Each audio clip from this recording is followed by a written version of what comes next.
ang lahat ng hirap. Ang sakit ng katawan at kalooban dahil sa pagmamahal ko sa inyo. Wala akong hininging kapalit sapagkat ang kaligayahan ko ay ang makitang maligaya kayo. Pero bakit ngayon may ibig akong lingapin? Binibigyan niyo ng hangganan ng aking pagmamahal. Hindi nasusukat ang pagmamahal. Mr. Romántico. Kumusta po kayong lahat, mga giliw naming tagapakinig?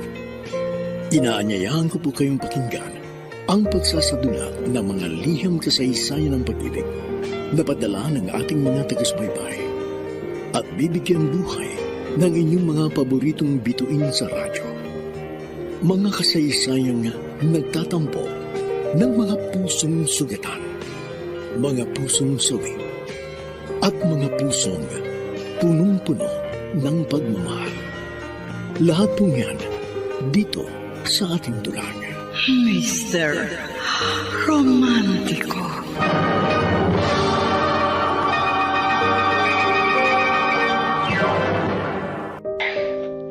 Mahal na mahal mo talaga si Inay, ano? Opo, tita. Si Lola Mariano na lang yung tinuturing kong pamilya. Hindi ko nga po alam kung paano na ako kung wala siya.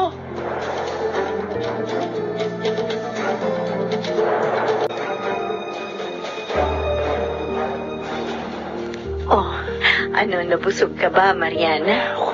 Busog na busog, Belisa. Ipinahanda ko na ang mga pagkain dadalhin mo para sa mga batang kirpkop mo. Ay, salamat. Uy, nakakalungkot pala ang nangyari sa'yo. Nung makalaya ka, itinatuwa ka ng mahal mong mga anak. Pero sa kabila noon, mahal na mahal ko pa rin sila, Belisa. At hinahangad ko pa rin ang kanilang pagbabago. Isa kang dakilang ina. Hindi ka takatakang mahalin ka nung si Myla, na stepdaughter mo lang. Mahal ko rin naman siya, Belisa.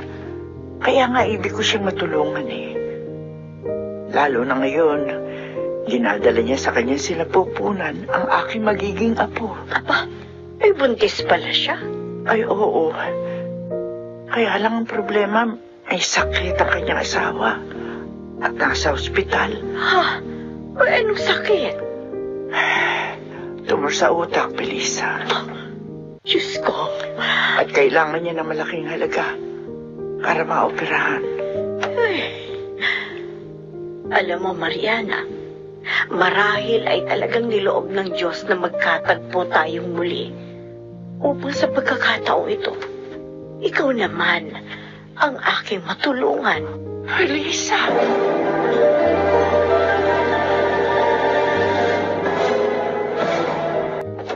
Oh, Nay! Bakit ngayon lang kayo? Alalang-alala na kami sa inyo. Eh, pasensya na kung nag-alala kayo. Nalobat kasi cellphone ko eh, kaya hindi ako nakatawag sa inyo. Ah, kaya pala. Eh, nasa silid na ho sina Sheila at Gino. Naku, anak, may napakagandang nangyari sa lakad ko. Po? Ano ho magandang nangyari? Nakakuha ba kayo ng malaking tulong sa DSWD? May nakuha rin akong tulong doon. Pero sa dami ng nangangailangan na nakapila doon, ay konti lang yung nakuha ko. Ganun po ba? Ay, pero ang magandang nangyari, ha? Nagkita kami ng isa kong kaibigan. Alam mo, anak, mayaman na siya. At nagbigay siya ng tulong para kay Ronnie. Totoo po, Nay? Oo, anak. Kaya maipapa-opera na natin ang asawa mo.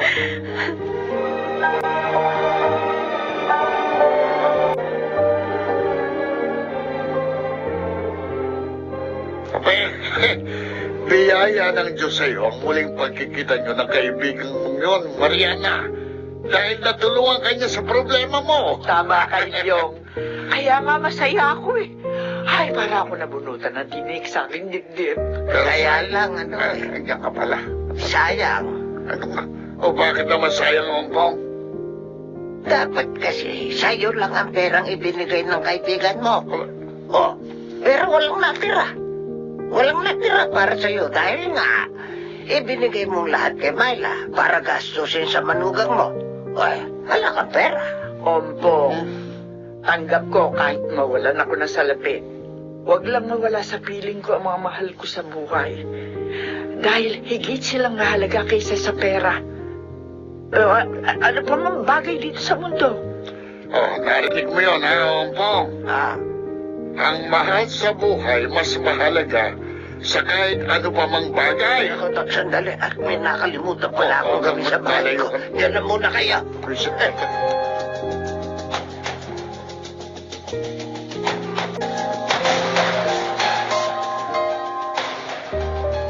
Kinausap ko ng Dr. mo, Ronnie, mahal. Sabi ko, i-schedule ng operasyon mo. Myla, kinakabahan ako at nag-aalala. Oh? Eh, bakit naman? Wala na tayong problema sa gastos. Dahil nga sa ibinigay na tulong ng kaibigan ni Inay. Eh, hindi naman yun ang inaalala ko. Ano bang iniisip mo? Paano kung hindi ako makaligtas? Myla, mamamatay pa rin ako. Ano ka bang tao ka? Huwag mo nang isipin yan. Kailangan ka namin ng magiging baby natin. Ha? Ano? Buntis ka na? Oo. Magkakaanak na tayo? Oo. Kaya lakasan mo loob mo, ha?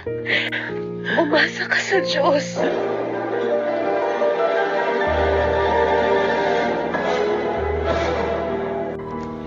Myla, hating gabi na. Bakit hindi ka pa natutulog? Bukas na po ang operasyon ni Ronnie, Nay. Kinakabahan ako.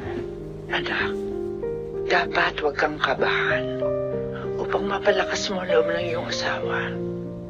Pinalalakas ko naman po ang loob niya. Natuwa nga siya nang malamang magkakaanak na kami. Pero sa loob mo, tulad niya, nag-aalala ka rin. Ganun ba? Nay, kung maaari lang sana, gumaling na lang siya na hindi magdaan sa maselang operasyon. Naunawaan kita, anak. Pero hindi makabubuti sa dinadala mo kung lalo ka mag-aalala. Hindi ko po mapigil eh. Paano kung hindi na siya magising matapos ang operasyon?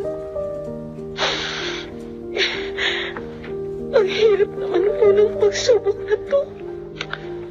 Halika, anak. Sasamahan kita. Tumalangin tayo sa kanya. Dahil siya lang ang tunay na makatutulong sa atin. Kaya sa kanya natin buksan ang ating puso. Ilagak mo sa kanya lahat. Lahat ng iyong takot at alalahanin.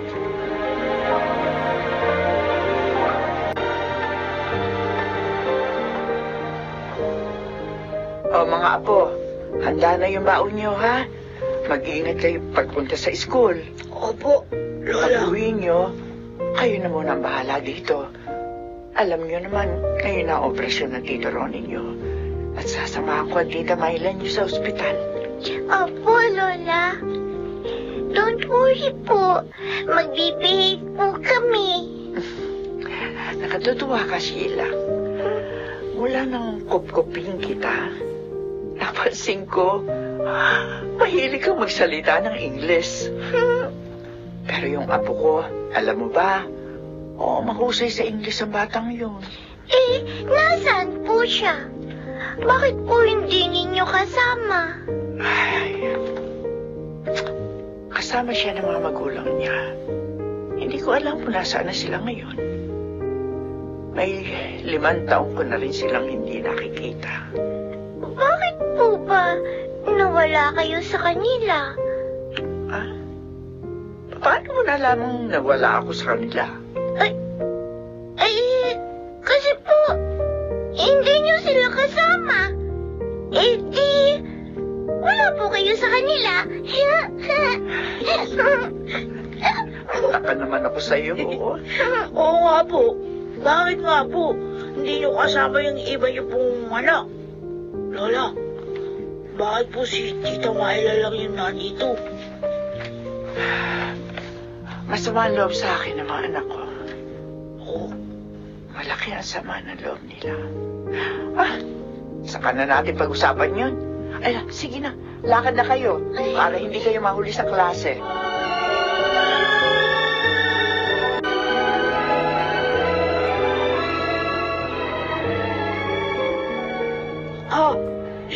Bunti ka lang madulas kay Lola kanina, no? Dahil sa tanong mo sa kanya?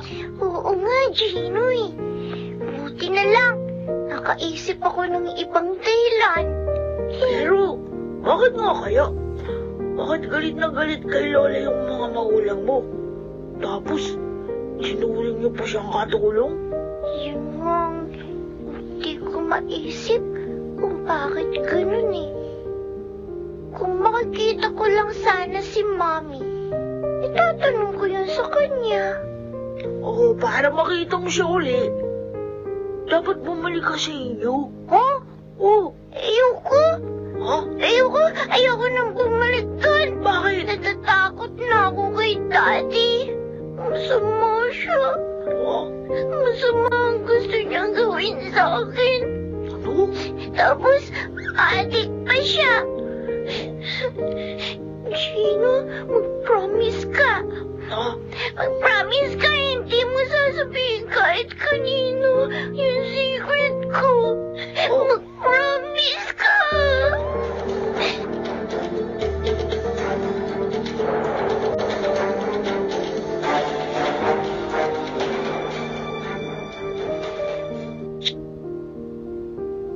Sandali lang po sa mga nakikinig ng drama. Diyos ko. Narito po uli ako. Kasi ilang oras nang inooperahan ang asawa ko. Diyos ko. Natatakot po talaga ako. Sabi ni Nanay Mariana, sa inyo po namin ilapit ng lahat ng alalahanin namin. Para mga awa, huwag mong kunin ng asawa ko. Kailangan ko po siya. Ayaw ko po sanang mabawasan pa ang konting nagmamahal sa akin. Diyos ko. Mayla, anak! Nay, bakit niyo ako pinuntahan dito sa chapel? Nakausap ko yung doktor na umopera kay Ronnie. Tapos na ang operasyon, anak. Talaga ho? Oo. At ayon sa kanya, tagumpay sila. Hihintayin na lamang natin na magising si Ronnie. Saka daw siya ililipat sa ward. Diyos ko, salamat po. Marami pong salamat sa iyo.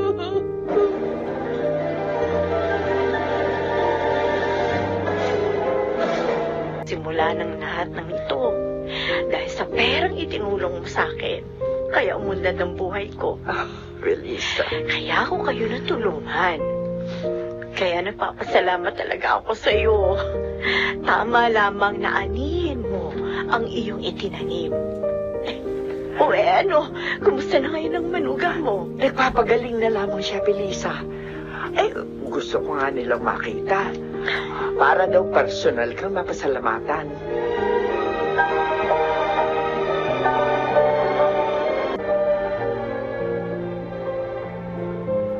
Gino,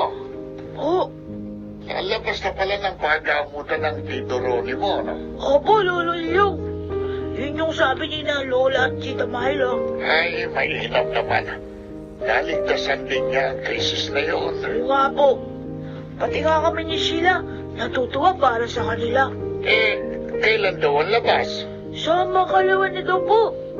Kaya babalik na si Tita dun sa bahay nila ni Tito Ronnie.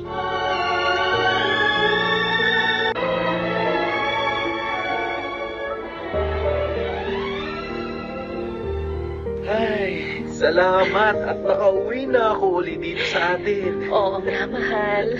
Namiss ko itong bahay natin, mahal. Mahirap din kasi talaga sa ospital.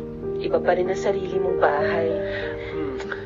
Alam mo, hindi ko alam kung paano ko mapapasalamatan si inay. Napakabuti niya. Kung paanong mahal ka niya, ay ipinadama rin niya sa akin na mahal din niya ako bilang manugang niya. Talagang ibang klaseng magmahal si inay. Ay, napakaswerte ko. Hindi lang sa asawa, kundi maging sa biyanan. Kaya alam mo, sisimulan ko ngayon ang pagpapanata sa Diyos. Panata? Para saan? Upang lutasin na rin ng Diyos ang problema ni inay kina Kuya Gilbert at Ate Susie. Para maging ganap na ang kaligayahan ni inay. Sige, sasamahan kita sa iyong panata. Sa ganun baka gantiman lang tayo sa kabutihan ni inay.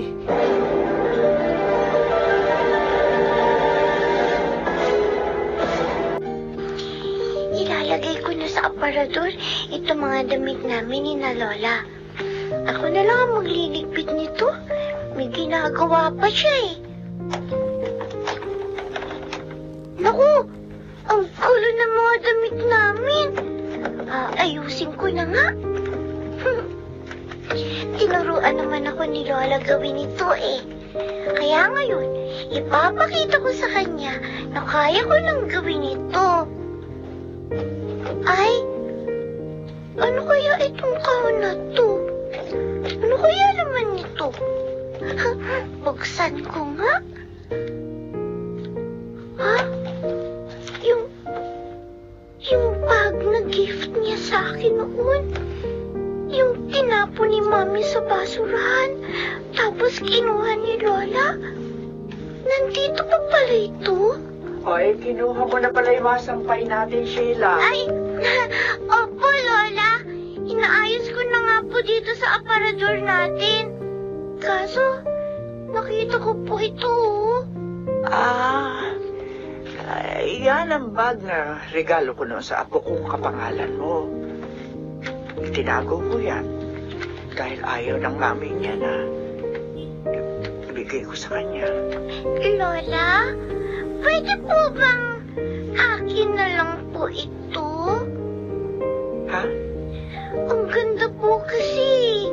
Gusto ko po sanang gamitin sa birthday ko pag nagsimba po tayo. Oo nga pala.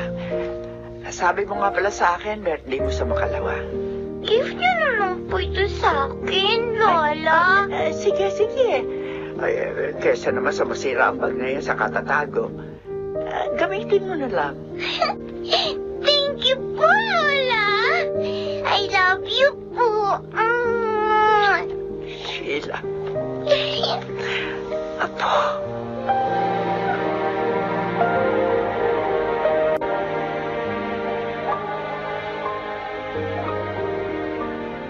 Sure ka ba na kaya mo nang magtrabaho, mahal?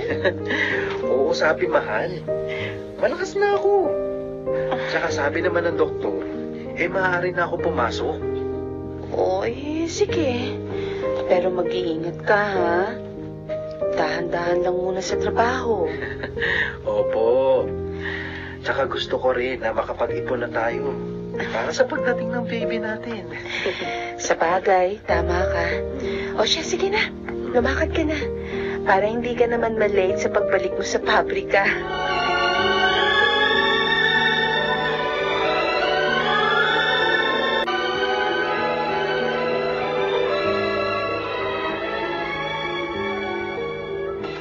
Hello po, Mang Ampong. Ay pala, Madina, sila. Anong kailangan niya? Tsaka, ano yung dala niya? Pansin po. Biko, tsaka puto. Saka may kasama din pong buko pandan para po sa inyo. Opo. Sa akin? Opo, Ay bakit? Anong meron sa inyo? birthday ko po. Kaya naganda po si Lola ng mapagsasaluhan. Sabi po kasi ni Lola, ilan daw po namin kayo ng pagkain. Kaya ito po, kunin niyo na po. Ay, ang dami naman nito. Ako lang naman mag-isa dito eh. Dinamihan po talaga ni Lola yan. Para daw po, may pagkain pa po kayo uli. Oo eh, salamat sa inyo ha. At pakisabi kay Mariana, salamat. Okay po. Halika na, Chino. Sige po. Sige po, Lola, upo nga. Ay, sige. Mabait talaga si Mariana. Kahit na madalas ko siyang pinipintasan, pinakikialaman, pinadalan pa rin niya ako ng mga pagkain.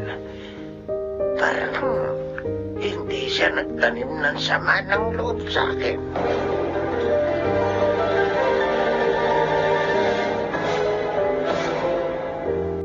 Gino, bakit wala kayong tindang ulam ngayon? Bibili sana ako. Ay, wala po kasing gana magtinda si Lola ng umpong. Ah, Malungkot po siya. malungkot? Opo. May problema? Ano po, iniisip na kasi kahit sa kanya si Tita Myla dahil po sa pagkawala ng baby nila. Ano? Aksidente yun eh. Nadula si Myla. Wala naman may gusto sa pangyayaring yun. Sabi po kasi ni Lola, nararamdaman daw po niya na galit si Tita sa kanya. Yung pala problema ni Mariana. Nakaawa nga po kami ni Sheila eh.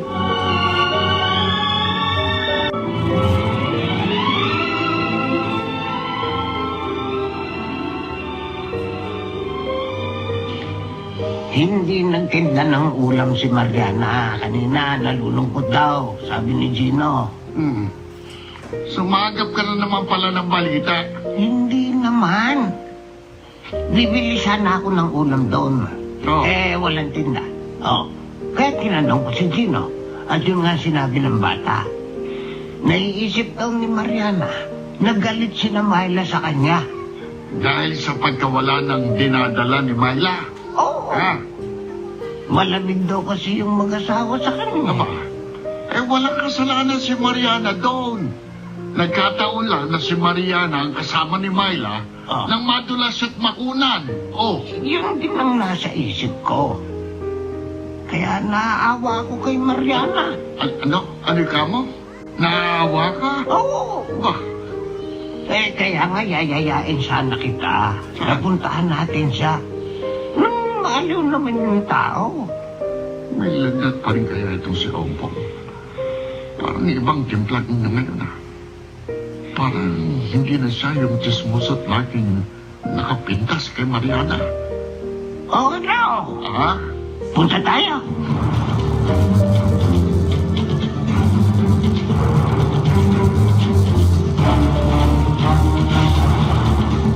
Malungkot ka na naman, Myla.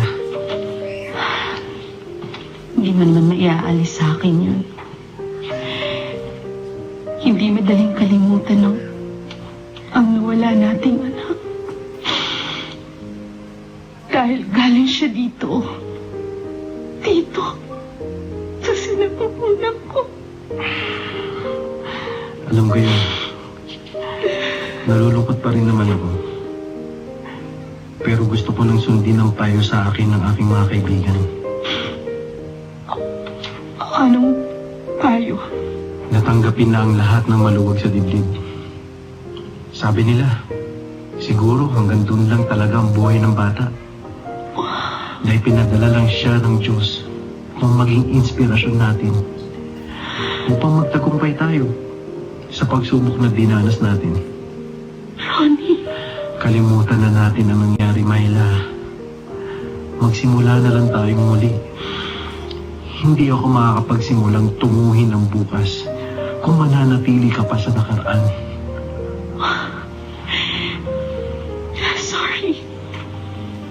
Sorry, Ron. Sige. Mula ngayon, sisikapin ko nang tanggapin ang lahat ng maluwag sa dibdib. Tumawag nga pala si Inay kanina. Kumusta na pala siya?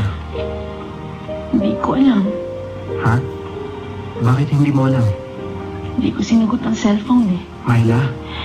Ronnie, Naguguluhan pa kasi ako sa nararamdaman ko.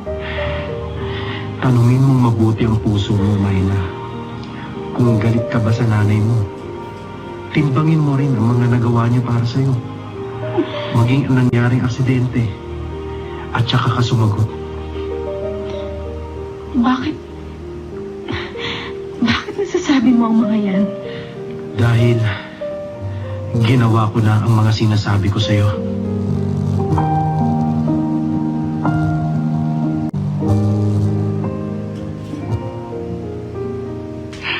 Nagulat ako sa pagbisita niyo, Ilyong. Ompong. Kung kasi nag-iinip ako sa bahay, kaya niyaya ko to si Ilyong na makipagkuntuhan sa'yo. Alam mo, tama ka eh. Malungkot ang mag-isa. At nadarama ko na yun. Totoo kaya ang sinasabi nito? Halata kong malungkot ka, Mariana. Dahil sa akin, kaya nawala ang magiging apo ko. Ang magiging anak ni Ronnie at Myla. Mali naman na isipin mong gano'n, Mariana. Hindi mo ginusto ang pangyayaring yun eh. Tama. Tama si Ilyo. Maaring hanggang doon na lamang ang buhay na ibinigay ng Diyos doon sa dinadala ng anak mo. At dapat nang tanggapin niya. Oo, tama. Tama si Ompong. Huwag mong pahirapan ang iyong kalooban. Wala kang kasalanan doon. Pero ayoko magalit sa akin si Myla. Siya na lang ang natitira kong anak na hindi galit sa akin.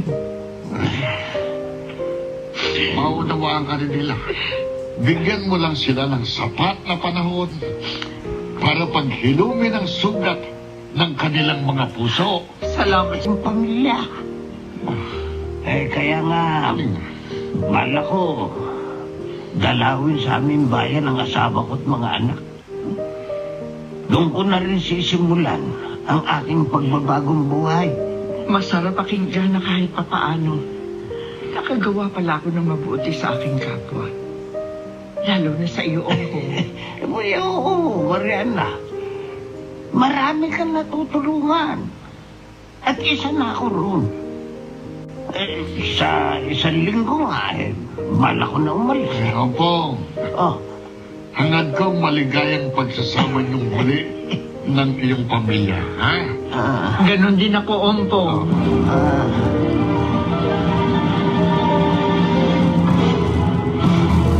Tita Myla? Sheila, naran ba si Inay?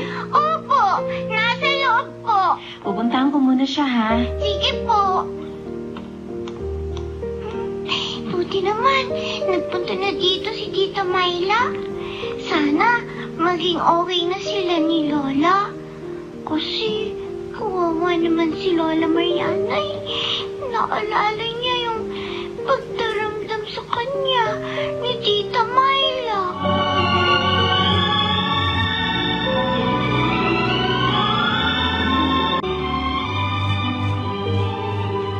Nay? Myla, narito ka? Dinadala ko po kayo. Hindi ka na magalit sa akin? Patawad po.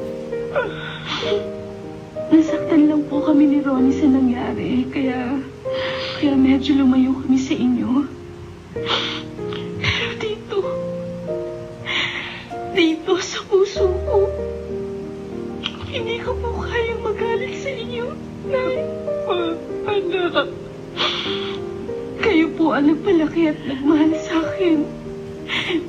At kayo rin po ang dahilan kung bakit kapiling ko pa ngayon ang aking asawa.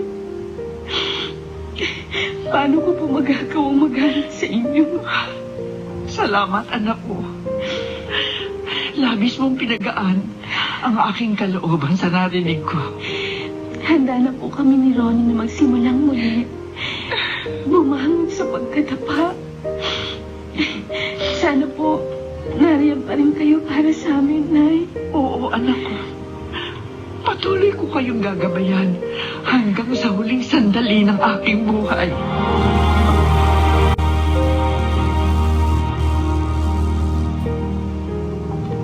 Mahal, mabuti naman at kinausap mo na si inay. Oo, Ronnie. Alam mo, pagkatapos naming mag-usap, ang saya-saya ko. At bigla rin gumaan ang aking kalooban. Ay, alam mo, may naisip ako. Ano yan? I-celebrate natin ang muli nating pagbangon. Mag-picnic tayo, kasama sina inay at ang mga bata. Sige, maganda yan. Nako, Chuck na matutuwa sina Sheila at Gina niyan.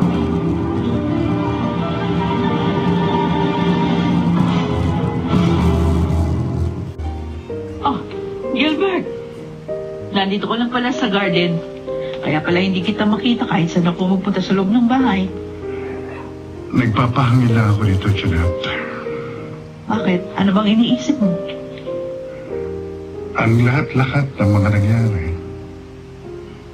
Ang pagkamatay ni Junior. At ang pagkasaid ng kabuhayan natin. Salamat na lang may mga taong tumulong sa atin. Kaya ngayon, nakatira tayo sa maayos na bagay. Alam mo, tanggap ko na ngayon na ang mga naganap, pagsubok sa buhay natin, lalo na yung pagkamatay ng ating bunso. Kung tutuusin nga, may kasalanan ako doon kasi hindi naman iiwan ni Mariana. Ang ibig ko sabihin ng iyong ina, si Junior, ng mag-isa. Kung bago tayo umalis kinumpleto ko yung pangailangan ng bata. Nakapagpabayarin ako.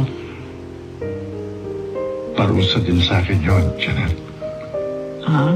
Ano ibig mo sabihin? Dahil itinakwil ko ang isang mabuting tao. Ang isang taong wala namang pagkakasala sa atin.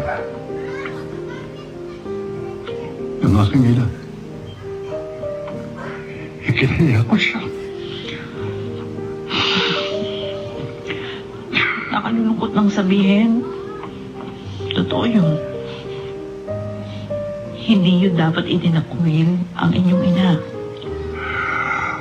At ako naman, dapat hindi ko kayo sinang-ayunan. Lalo na nung nalaman ko na yung katotohanan. Sayang. Huli na nang makilala ko ang aking pagkakamali. Wala nang lahat sa atin. At wala na rin sa piling natin ang iyong ina. Ikinahiya namin siya. Dahil sa kanyang nagawang krimen. Na kung tutuusin, hindi niya naman kagustuhan yun. Sinisi ko pa siya sa pagkamatay ng anak natin. Sinaktan ko pa.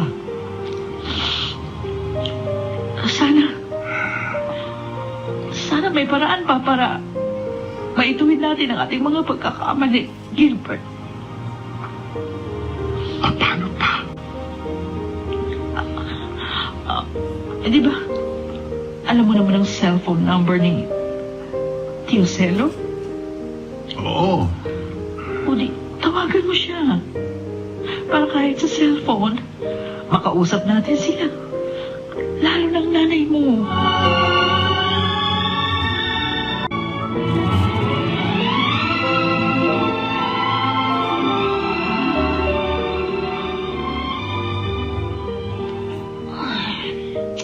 Sheila, hindi ako makatulog. Ako nga rin Excited na kasi ako sa pamamasyal natin sa Luneta bukas. Matagal na kasi yung huli tayong nagpunta sa Luneta. Nandito pa na si Kuya Rodel. Kamusta na kaya ngayon si Kuya Rodel mo? Oo nga. Hindi na siya nakabalik. Anong malay mo? Makita natin siya sa Luneta bukas, ha?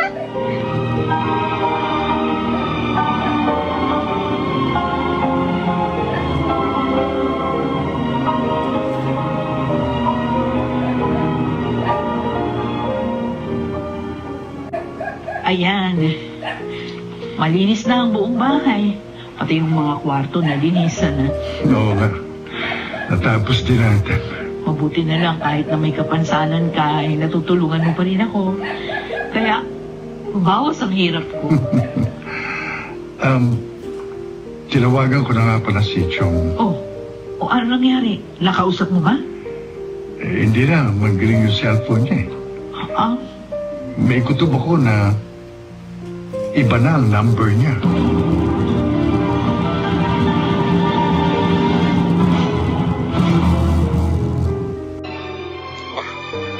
Dumating na pala si na Mariana. Ayun, lumabas na siya mula sa bahay nila. Teka, tatawagin ko. Mariana! Mariana, sandali lang! Hoy, Ilyo! Oh, Ay, bakit ba ha?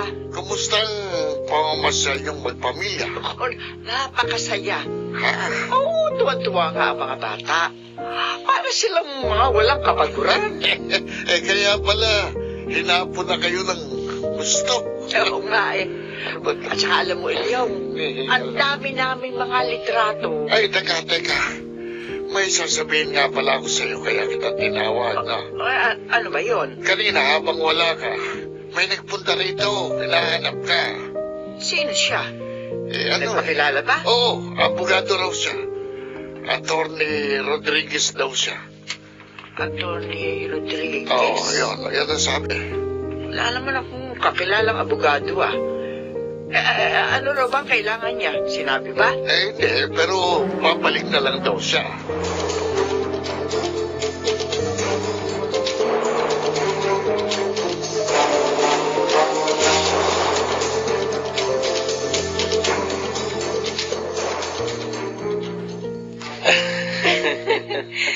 Napagod ako sa mga bata. Namahan. Oo nga. Bibilis kasing tumakbo eh. Iba talaga pagbata pa, no? Pero masaya ako. Ako man, mahal. Namiss ko kasi mamasyal. Yan mo. Lagi na natin gagawin yun. Hindi naman kailangan ang napakaraming pera para maging masayang pamamasyal eh. Tama. Dahil maraming maaaring pasyalan na hindi gaanong magastos. Oo. Tsaka ang mahalaga naman, kasama mo ang pamilya mo sa pamamasyal, di ba? Oy, naalala ko nga pala, mahal. Sabi ni Mang Ilyong kanina kay Inay, may naghahanap daw sa kanyang abogado. Abogado? Oo daw. Bakit? May kilala bang abogado si Inay? May kaibigan ba siyang ganun? Sabi niya, wala. Kaya nga nagtataka rin siya.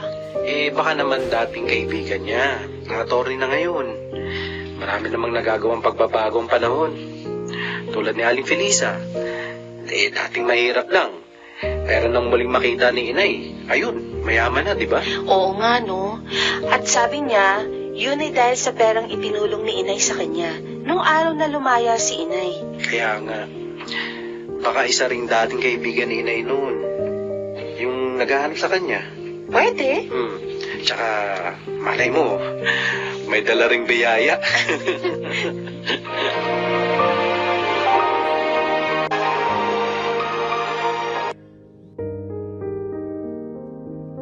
Hindi siya pamamanahan ni Sir kung hindi siya napakabait. Sabagay. Kaya nga pati tayo sinabihan na pagsilbihan siya ng tapat at maayos. At gagawin natin yun. Hindi natin bibiguin ang taong tumulong sa atin noong panahon ng ating matinding kagipitan. Sana nga dumating lang bago nating amo. At sana payagan din niya tayong magpunta sa Bicol. Kahit na 2 araw lang.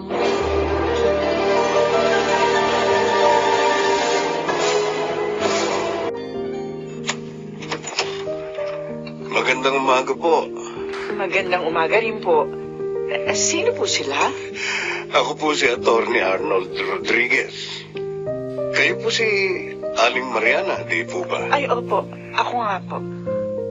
Kayo ba yung naghahanap sa akin kahapon? Opo. Ako po si Attorney Arnold Rodriguez. Nagbalik ako ngayon para makausap kayo. Lola, malinis na po yung kusina. Ay, salamat apo. Pwede ba pakikuha mo na maiinom itong bisita natin? Yes po, Lola. Wait lang po.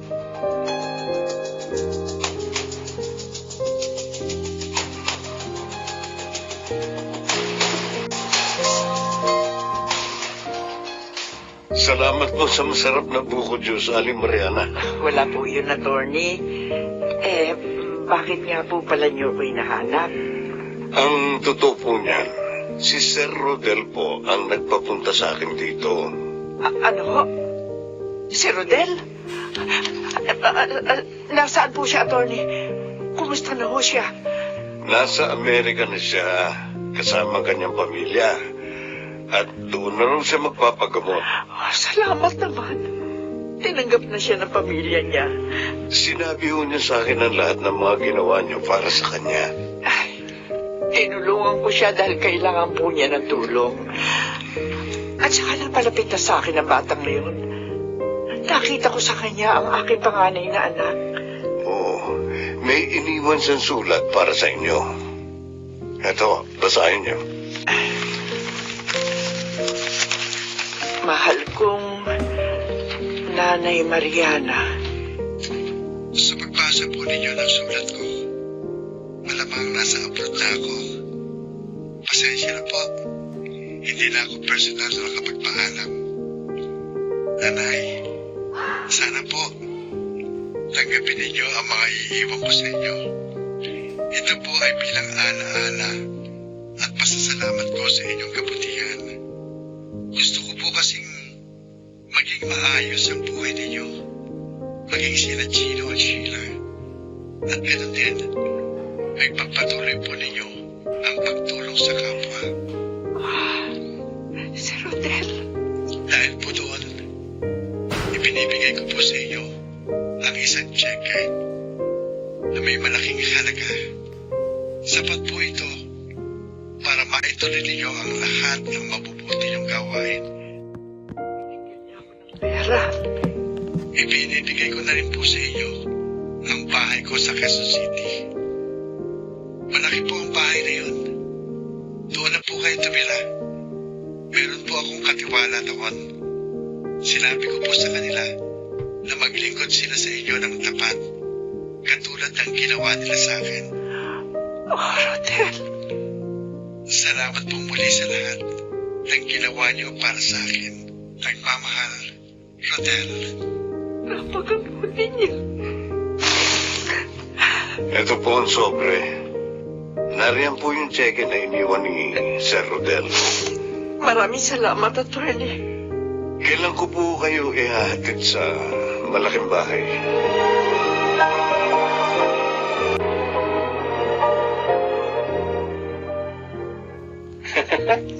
Tama pala ang sinabi ko. May dalang biyaya ang naghahanap kay inay. Oo nga, no. Naku, mahal. Ang galing mong tsumamba.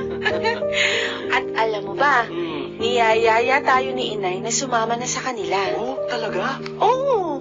Kasi malaki naman daw yung bahay na yun. Oh, anong sabi mo? Sabi ko, kakausapin muna kita. Ano bang gusto mo? Alam mo, mahal, mula nang makita ko muli si Inay Mariana, ayoko na sanang mapahiwalay pa uli sa kanya. Ayun naman pala di sumama na tayo. Talaga? Payag din sumama tayo kina Inay? Oo, sabi.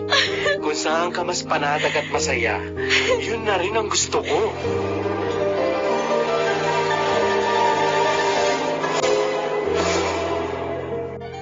Gilbert, tumawag si Attorney Arnold. O, anong sabi niya? Maganda na daw tayo at darating na mamaya yung bago nating amo. Oh, parang bigla akong kinabahan, Janet. Bakit naman? Ewan ko ba, pero biglang lumakas ang tibok ng puso ko. Ikaw naman, hindi ka dapat kabahan. Haharap lang naman tayo sa bago nating amo. Halika na. Sabi ni attorney, maganda daw tayo ng masarap na merienda at hapunan. Kaya simulan na natin ang paghahanda.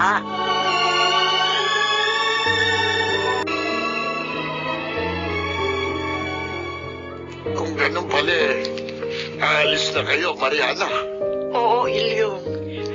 At nagpunta ko rito para magpasalamat at magpaalam sa inyong mag-asawa. Ako sinama ng pinsan niyang asawa ko Hayaan mo, ako na lang ang magsasabi sa kanya.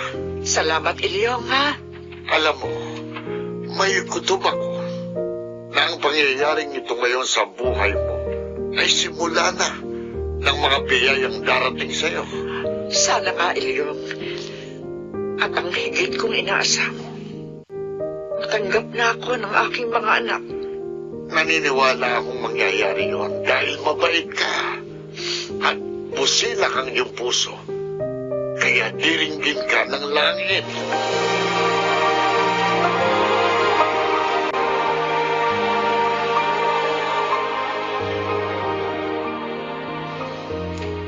Ito po ang bahay ni Sir Rodel, Aling Mariana. Ay, maganda na sa labas. Mas maganda pa pala dito sa loob. At mula ngayon, sa inyo na ho ang bahay na ito. Attorney Arnold, dumating na pala kayo. Oo, kasama ko na ang bagong may-ari ng bahay na ito. Si Aling Mariana. Inay, Gilbert!